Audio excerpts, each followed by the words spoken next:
এইভাবে করে skating board আনতে হয়। হ্যাঁ, দেখো কিভাবে করে স্কেটিং বোর্ড আনছে ও। হ্যাঁ, মাছ ধরার জালের মতন টেনে টেনে আনছে। হ্যাঁ, মারো টান, মারো টান। যা, জাল ছিঁড়ে গেল তো। এবার হাতে করে উঠি নেয়, হাতে করে উঠি নেয়, নিয়ে আয়, নিয়ে আয়।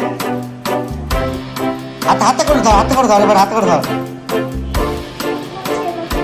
না, এবার পড়ে যাবে। মারো টান, মারো টান, জোরে জোরে মারো টান, টান আরো জোরে, মারো টান, মারো টান, গায়ের জোরে, গায়ের জোরে। অবশেষে